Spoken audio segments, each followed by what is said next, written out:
সবাইকে স্বাগত। আপনারা যারা পরীক্ষা দিবেন আপনাদের পরীক্ষাটি লিখিত হবে। আমি আবারও বলতেছি, আপনারা যারা পরীক্ষা দিবেন আপনাদের পরীক্ষাটি লিখিত হবে। আপনাদের পরীক্ষার জন্য স্পেশাল একটি প্রশ্ন প্যাটার্ন নিয়ে এসেছি। ইনশাল্লাহ এই প্যাটার্ন থেকে 25 থেকে 30 নাম্বার অনায়াসে কমন পাবেন। শুধু ধৈর্য সহকারে সম্পূর্ণ ভিডিওটা দেখেন, আমি দেখিয়ে দিব কোন কোন বিষয়ে কোন কোন টপিক থেকে প্রশ্ন উত্তর আসবে, 100% হুবহুব কিভাবে কমন পাবেন, এই সকল তথ্য নিয়ে আজকে আলোচনা করব। আর বিশেষ করে বলে রাখি, আপনারা যারা পরীক্ষা দিবেন পরীক্ষার প্রশ্ন প্যাটার্ন যেমন থাকবে সেম প্যাটার্নে একদম শর্ট করে স্পেশাল শর্ট চূড়ান্ত সাজেশন তৈরি করা হয়েছে। সাজেশনটি নিতে স্ক্রিনে দেওয়া হোয়াটসঅ্যাপ নাম্বার রয়েছে, ইমো নাম্বার রয়েছে, দুটোর মধ্যে যে কোনো একটি মেসেজ করে সাজেশনটি সংগ্রহ করুন। সাজেশনের মূল্য মাত্র 100 টাকা। আমি বলি অবশ্যই যারা যারা পরীক্ষা দিবেন প্রত্যেকে সাজেশনটি সংগ্রহ করবেন। যারা চাকরির কারণে, কাজের কারণে অথবা পড়ালেখা একটু দুর্বল, প্রত্যেকে সাজেশনটি সংগ্রহ করবেন। ইনশাল্লাহ আপনারা পরীক্ষায় পাশ করবেন। আমি আবারও বলি, একদম শর্ট স্পেশাল চূড়ান্ত সাজেশন পাবেন। আমাদের সাজেশনটি পড়লেই যথেষ্ট। সাজেশনের বাইরে আপনাকে আর কিছুই পড়তে হবে না। আমি মূল কথায় চলে আসছি।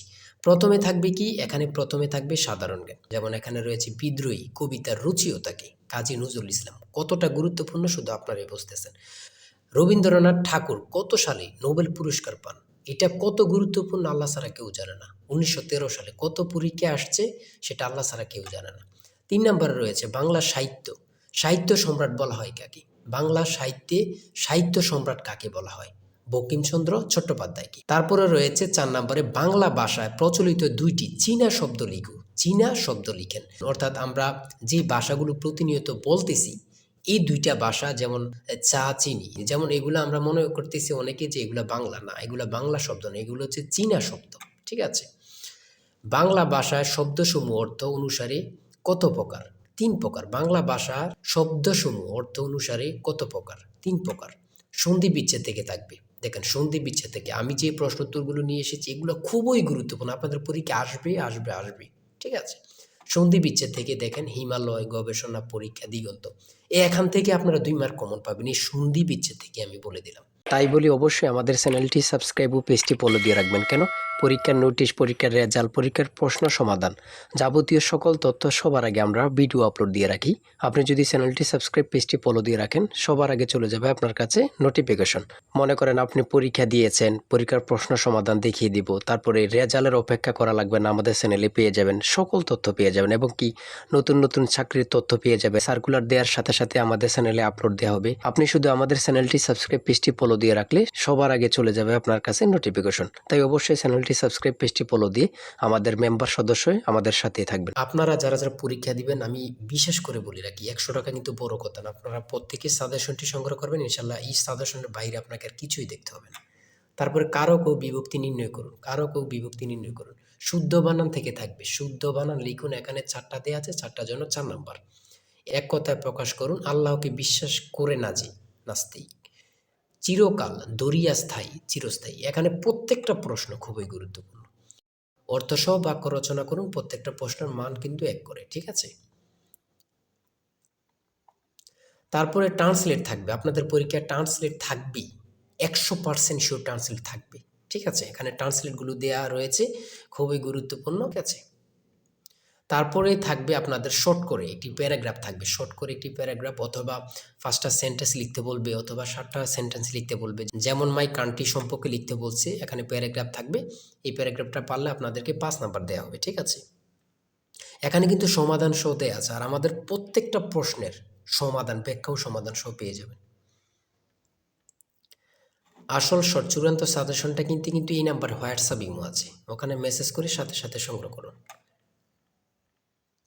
এদিক দিয়ে কিন্তু প্যারাগ্রাফটা সমাধান সহ দেওয়া আছে, আপনারা দেখে নেন। মেক সেন্টেন্স, এখানে 5টা দেওয়া আছে, 5টার জন্য 5 নাম্বার। প্রিপোজিশন থেকে থাকবে। আমি বারবার বলে রাখি, ইংরেজি পার্ট থেকে প্রিপোজিশন থেকে আপনার থাকবে।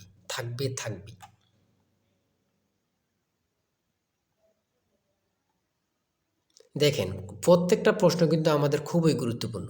সিলিন্ডারের বিডিসি এবং টিডিসি বলতে কি বোঝায়? এই যে আমরা সিলিন্ডার ব্যবহার করি, এগুলো সম্পর্কে আসছে। ইঞ্জিন ঠান্ডা করার প্রক্রিয়া কত প্রকার ও কী কী? ইঞ্জিন ঠান্ডা করার প্রক্রিয়া কত প্রকার, কী কী?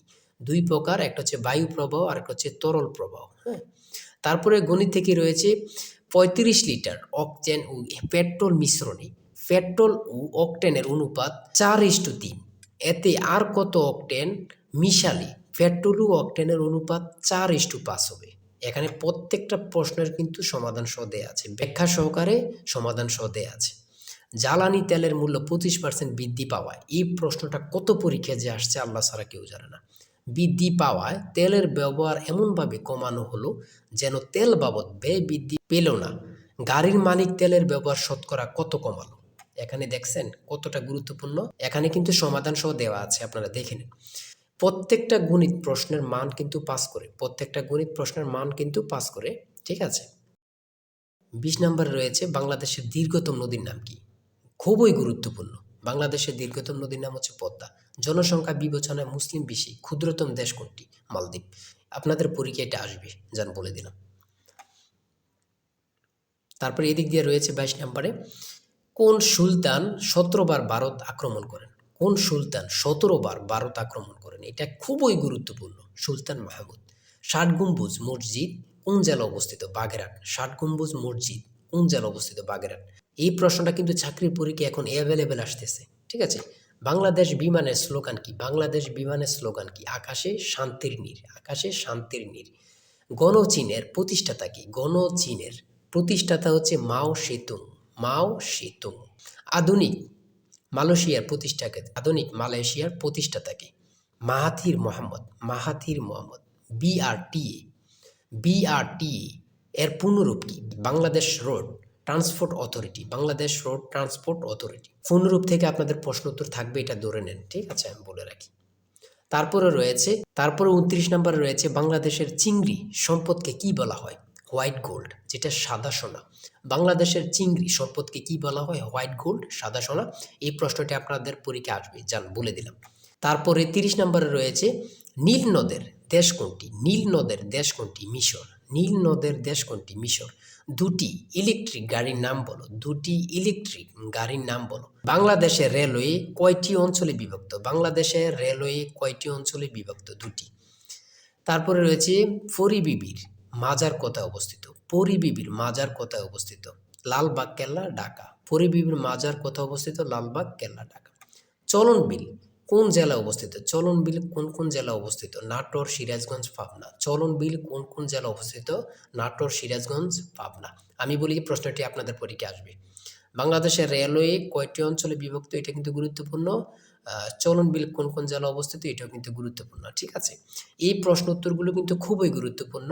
আর আজকের ভিডিও এই পর্যন্তই। আপনারা যারা এখনও সাজেশনটি সংগ্রহ করেননি, দ্রুত এই নাম্বারে হোয়াটসঅ্যাপ ইমো আছে, চূড়ান্ত সাজেশন কিনতে হোয়াটসঅ্যাপ অথবা ইমোতে মেসেজ করুন। এই নাম্বারে হোয়াটসঅ্যাপ অথবা ইমো আছে, আপনারা প্রত্যেকে আমাদের সাজেশনটি সংগ্রহ করে ফেলুন। দ্রুত মেসেজ করে সাজেশনটি সংগ্রহ করে ফেলুন। ইনশাল্লাহ সাজেশনের বাইরে আপনাকে আর কিছুই পড়তে হবে না।